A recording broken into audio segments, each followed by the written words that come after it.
All right, we will get started again. One of the things that hopefully you're all noticing, that those of you that have stuck with us, is just the diversity of topics, right, you're hearing about. So we've heard about a project on land use, on public health, a couple on ecology, and this will be no different. We'll switch gears and we'll hear some research on eco-linguistics, a very different topic. So our next presenter is Priscila Flores. She will be presenting her thesis on exploring the role of eco-linguistics in the Highlands of Peru, a study on the relationship between the Quechua language and local agrobiodiversity. Her thesis advisor is Raymond McDaniel in the Sweetman Writing Center, and her thesis reader is me, Jason Duvall.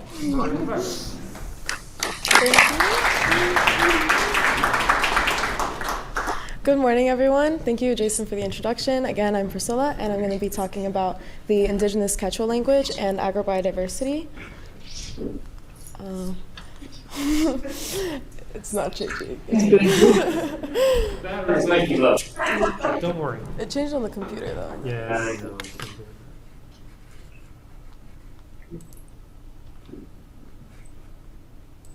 Try now. Okay, yeah. So for some background, indigenous communities are defined as populations that originated and continue to inhabit a particular geographic location. Currently, the global indigenous population is over 370 million, making up about 5% of the world's population. Now, despite making up a minority of the global population, indigenous communities actually speak a majority of the world's 7,000 languages, with over 70% of them being indigenous. They are currently at risk of extinction by the end of the century by speakers dying out or adopting the dominant language of their country. So this often happens due to social and economic pressures. Socially, indigenous communities are discriminated against, which is often discouraging from them practicing their culture. They also have economic pressures where individuals want to leave their rural lifestyles and pursue more educational or employment opportunities that are only available in the country's dominant language.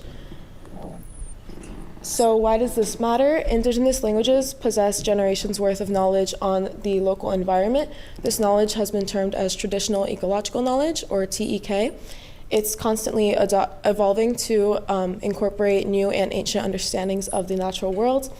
And as it's existed for so many generations, it does include adaptation strategies for various climatic conditions, and has also been attributed for the human survival through previous ice ages and other extreme climatic events. TEK has also been linked with the preservation of biodiversity with plants and animals, and also including crops. This makes it particularly valuable for our current climate crisis, where we are experiencing high extinction rates, which are decreasing biodiversity globally. So talking more about the impacts of climate change on agriculture, with the increase of droughts, floods, and extreme weather patterns, we see a disruption in ecological processes, including agricultural processes, mostly due to a reduction in the diversity of species that are not able to adapt to the changing climate. So as TEK does encourage agrobiodiversity through incorporating sustainable agricultural practices, it has the potential of strengthening our food systems by encouraging growing a more variety of crops that have more potential to survive through our current climate crisis.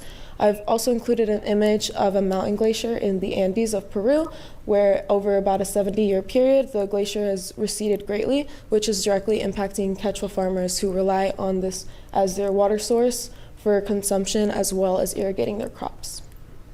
So I speak mostly about two types of agriculture.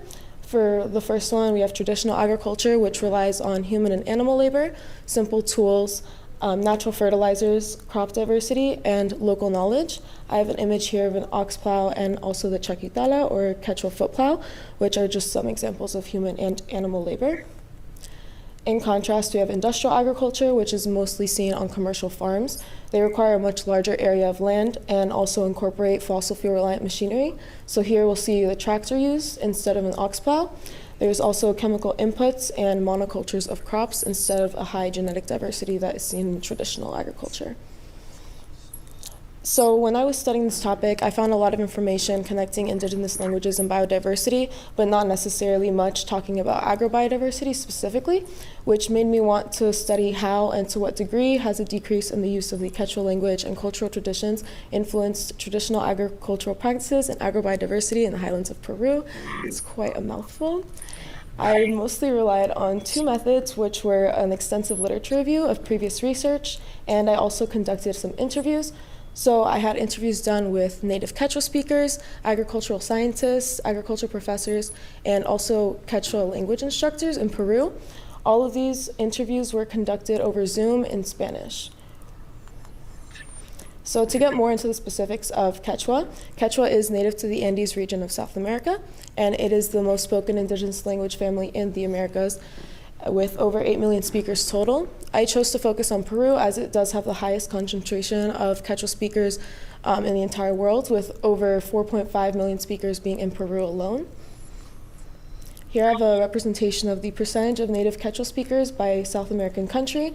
Using the key, there's two countries that have the highest rate, which are Peru and Bolivia. These are also the only two countries in South America that do recognize Quechua as one of the country's official languages. Another reason why I chose to study Peru is that it's actually the country with the highest rate of agrobiodiversity in the entire world. Most of the native Andean crops are tubers and grains, so I have some examples of oca, yuca, and quinoa. Since these crops have been cultivated in this region for over 8,000 years, this has allowed for the thriving of such high agrobiodiversity in the country. The most famous or popular native Andean crop is the potato. There are over 3,000 genetic varieties that are native to Peru alone, and there's even more when we consider some that have become to be through evolution and crossbreeding. And they're just very physically diverse in shape, size, color, texture. Some of these I probably wouldn't have even thought were potatoes if I didn't study this. Potatoes also have an important cultural significance, where each genetic variety has its own Quechua name, history, and persona. And these Quechua names are actually like national, like there's no Spanish name for genetic varieties of potato. They're all in their Quechua name. People also identify with particular genetic varieties of the potato.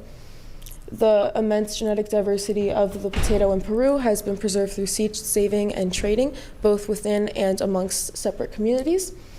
And the Agricultural Department of Peru actually does recognize the value of agrobiodiversity, so they do protect seed reservoirs and seed banks of all of the varieties of potato. So understanding Quechua agriculture does involve understanding the beliefs that are kind of just incorporated through their traditional practices. So first, they do respect every entity in the local environment. Quechua communities regard Pachamama, who is the goddess Mother Earth, and she is believed to embody all living and non-living elements of the local environment. They also regard Apus, or the mountain gods, which are thought to control local weather patterns as well as the success of certain crops. So as the health of the local environment and the success of the harvest season is dependent on, or thought to be dependent on, these relationships between Quechua communities as well as these spirits embodied in the natural world, rituals are believed to be vital in these communities. So for Quechua farming rituals, the coca leaf, which is native to the Andes region, is incorporated in a variety of rituals for Quechua communities, not just farming rituals. Through my interviews, I was introduced to two main rituals that are used pretty frequently. The first one being fogata, which translates to bonfire. This is a communal seeding ritual where offerings are collected and they're burned in honor of Pachamama. And we also have chicha, which is a drink made out of fermented corn over a 3-day period. This drink is poured over the soil with a layer of coca leaves when seeding has already occurred. So all of these rituals and the beliefs incorporated in Quechua communities are reliant on the Quechua language, and that's also how they transfer the practices throughout generations. So essentially confirming a correlation between the Quechua language and traditional agricultural practices in Peru. Through my interviews, I was kind of mostly looking for what people believed to be the reason that agrobiodiversity levels are changing and modernization is occurring in agriculture.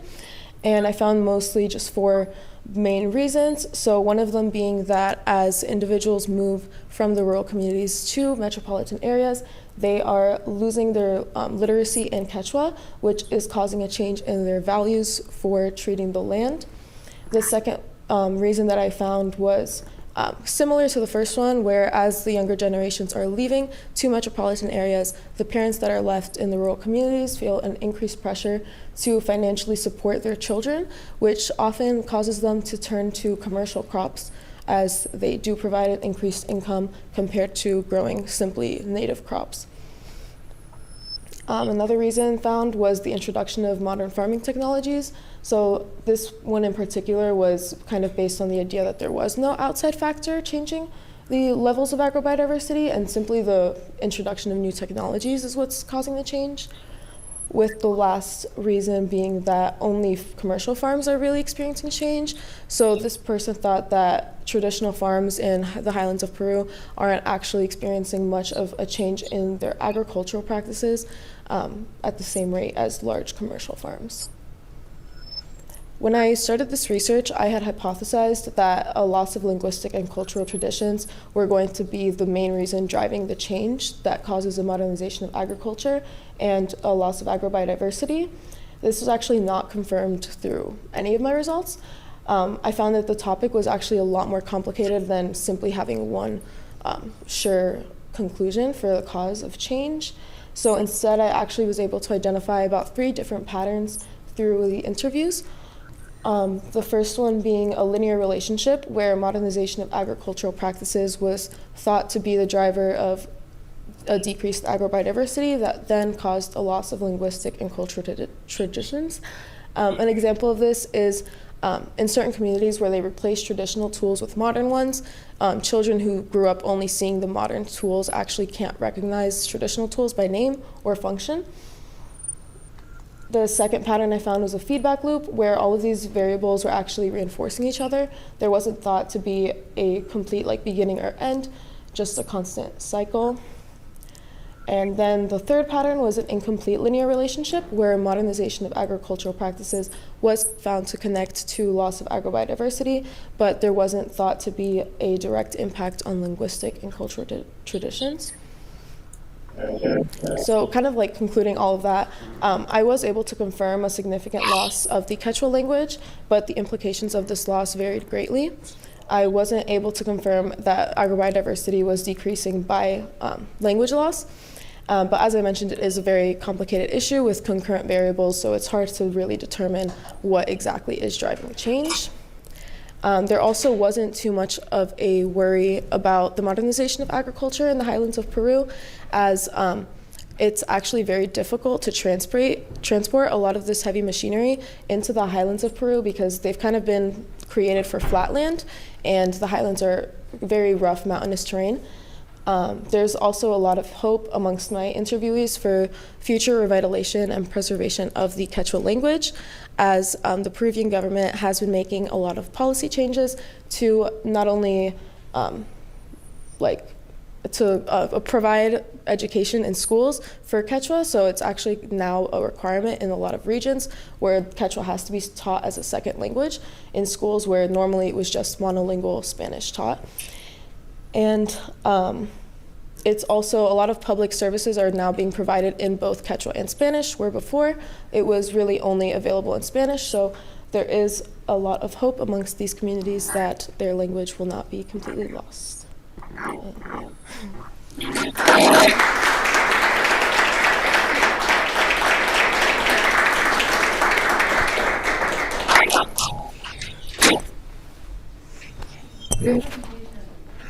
Wondering if we have policies in place to protect the Quechua language. Wondering if there are any policies put in place to protect the local agrobiodiversity, or maybe the policies put in place to protect the Quechua language are supposed to have an impact on protecting the agrobiodiversity. So the government is kind of addressing it as 2 different things, not 2 things as I was thinking of it, but they do have a lot of emphasis on preserving agrobiodiversity now. They're kind of saving seeds from all types of genetic varieties of potato and also identifying them by the ways that they can sustain the environment. So some of them that are more resistant to drought, some of them that are more resistant to colder climates. So they kind of are collecting seeds and separating them based on that knowledge.